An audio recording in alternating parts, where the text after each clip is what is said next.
Hello' guys welcome back to my YouTube channel. So' guys কি খবৰ? নিশ্চয় ভালে চাগে। আৰু এতিয়া আমি যাব ওলাইছোঁ। জেগাডোখৰৰ নাম মই ইমান নাজানো। মই যোৰহাটৰ আপোনাৰ তিয়কৰ আউনীআটী সত্ৰত যাব ওলাইছোঁ আৰু মোৰ লগত যাব মোৰ ৱাইফ। আৰু এতিয়া মই ওলাই মেলি ৰেডি। ৰ'দ দি আছে পূৰা তামাম আৰু ব'লক ভিডিঅ'টো আৰম্ভ কৰোঁ। ফাইনেলি ওলাই ৰেডি হ'লোঁ আৰু মই নচলাওঁ, চলাব ৱাইফে। তো গাইজ ব'লক। তেল আছে নাই আকৌ ঠেলি নিছা?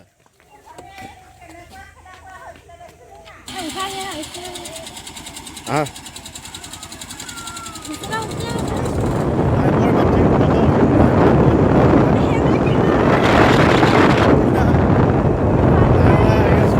আচলতে ড্ৰাইভাৰটো ইমান ঠিক নহয় যদিও তামাম চলাইছে, নক'ব আৰু। এটা কথা কৈ দিওঁ,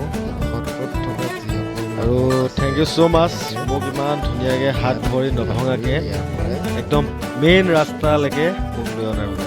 আৰু এতিয়া মেইন ৰাস্তা পামহি আৰু অকণমান আছে, যিহেতু মই তাইক চলাব নিদিওঁ আৰু এতিয়া মই চলাম। চ' গাইজ চাই থাকক আপোনালোকে।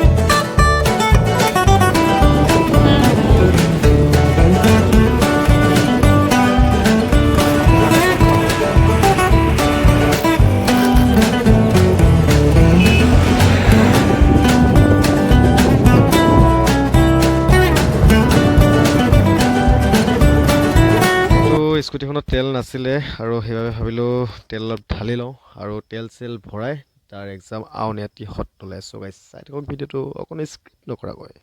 ফাইনেলি আমি পালোঁহি আউনীআটী সত্ৰৰ মূল গেটখন আৰু গেটৰ মাজেদি আমি যাম আউনীআটী সত্ৰলৈ।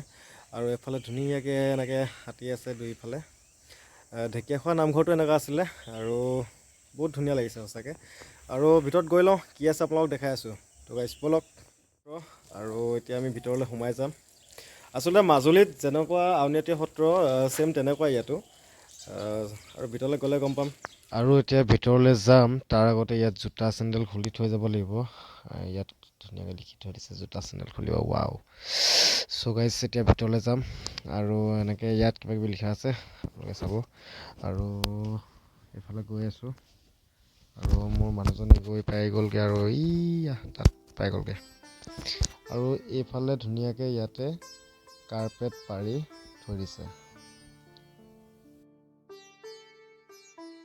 আৰু এইখিনিতে এটা কথা কৈ দিওঁ, সত্ৰত থকা যিসকল মানুহ আছে তেখেতলোকে ইয়াতে খেতি কৰি ইয়াৰ পৰাই তেখেতলোকে চলি আছে।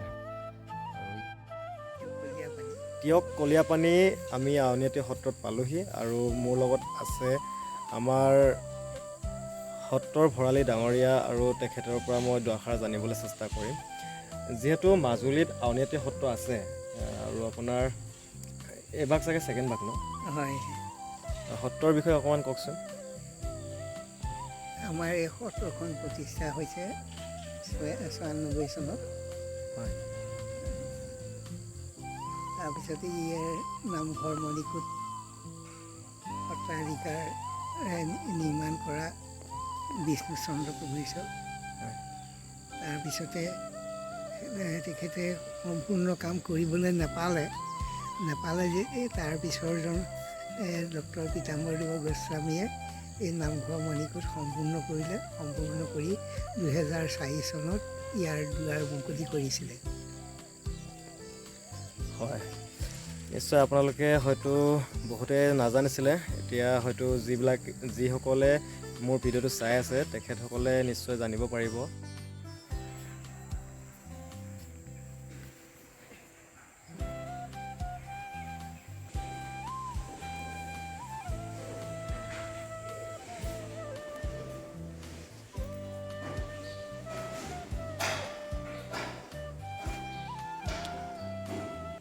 আৰু এয়া হৈছে সত্ৰৰ ভিতৰ ভাগ। যিহেতু আজি স্বত্বাধিকাৰী নাছিলে আৰু সেইবাবে মূল দুৱাৰ বন্ধ আছিলে। আৰু এয়া ইমান ধুনীয়াকৈ শৰাই তেখেতলোকে সজাই থৈছে আৰু এইফালে আছে ভগৱান শ্ৰীকৃষ্ণৰ মূৰ্তি।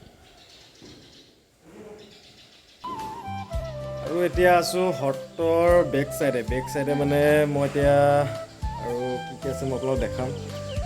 আৰু এইফালে এনেকৈ খেতি চেতি কৰিছে সত্ৰৰ মানুহে আৰু এইফালে বহুত ধুনীয়া লাগে। তো গাইজ ভিডিঅ'টো সম্পূৰ্ণকৈ চাব, স্কিপ নকৰিব অকণো।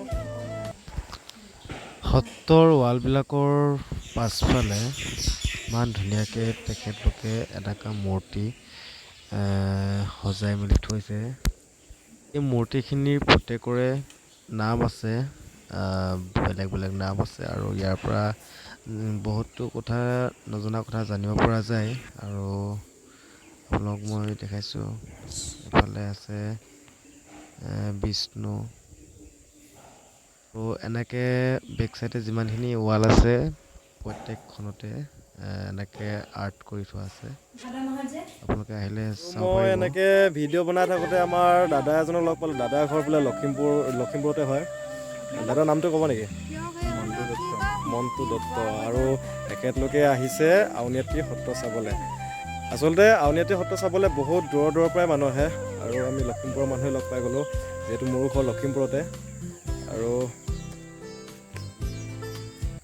আৰু এইফালে আছে মিউজিয়াম আউনীআটী সত্ৰৰ, যিহেতু দৰ্জা বন্ধ। আৰু এইফালে সত্ৰাধিকাৰীসকলে ইয়াত থাকে। আজি মানুহ চানুহ ইমান নাই, আৰু ইয়াত কি আছে ইমান নাজানো। যিমানখিনি পাৰিলোঁ মই আপোনালোকক দেখাবলৈ চেষ্টা কৰিলোঁ, আৰু বেছি নাই। যদি ভিডিঅ'টো ভাল লাগিলে প্লিজ লাইক কৰিব, কমেণ্ট কৰিব, সদায় কোৱাৰ দৰে ছাবস্ক্ৰাইব কৰিব, আৰু ভিডিঅ'টো ইয়াতে